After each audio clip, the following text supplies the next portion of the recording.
So as far as cooking spoons go, this one does it all. Obviously you've got an inbuilt spoon rest, so when you stir something like this bolognese sauce here, and then put your spoon down midway through it, oops, turn this off, there we go. Put your spoon down midway through it, counters don't get dirty, benches stay clean. Obviously the food doesn't get back onto your, the germs don't get back onto your spoon and into your food, which is super awesome. So you got a built-in spoon rest. When you started to cook, the great thing you can probably see in these spoons here, you've got a teaspoon and a tablespoon measurement in there as well. Now, is that an Australian measurement, or is that, because one of the things that really annoys me about cooking is that the measurements change depending on the country that the recipe's from? Yeah. We do get this question from time to time. It is an international tablespoon, 15 millilitres. In Australia, we're the only place in the world that has a 20 milliliter tablespoon. It's crazy. It's like the US people and their letter-sized paper. We're the only ones who do it. But the cool thing is a teaspoon is 5 mil, no matter where you are in the world. So a teaspoon plus an international tablespoon will give you the Australian tablespoon, so we don't have to worry about that. The great thing about the Supoon is its scraping ability, right?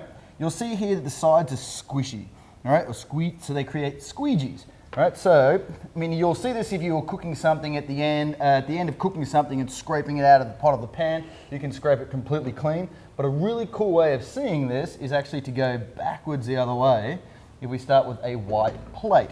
So I'm going to put that all over the plate, yada, yada, yada, and as you can see, it's pretty dirty. This is just to demonstrate, obviously you'd never do this, just to demonstrate how easy it is to clean this entire plate. Now imagine that was your pot or your pan, and you had a really awesome, yummy sauce in there where you can get it absolutely perfectly clean, right? The other great thing as well, of course, as you're using it, I was saying with the teaspoon and tablespoon measurement. So we put in let's go with an Australian tablespoon. So we got 15 mil, boom.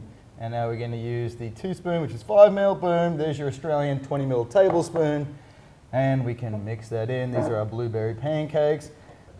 And can I just say that one little tip, if you're like me and you like making things in bulk, especially things with tomato and oil, I find the Supoon is terrific for just getting that oil off the top of a large batch. So for those of you who are health conscious and don't like a lot of oil mixed in with their spaghetti bolognese, the Supoon, because it's got the nice soft edge, isn't going to damage the non-stick surface of your utensil, of your pot. And so it's really good for that. And also when you're making gravy for the Sunday roast, you can actually measure if you want to put a little bit of fat back in to make the gravy, but it's also really good if you, again, using non-stick, to be able to remove the fat right down to that last little bit. So I find it's terrifically useful for all of those things as well. Awesome. Thank you, Mum. Hot tips from Mum. How good's that? Okay, we've been schooled. And that is Supoon as if you'd explain it to your mum and get hot tips right back at you. Thanks, Mum.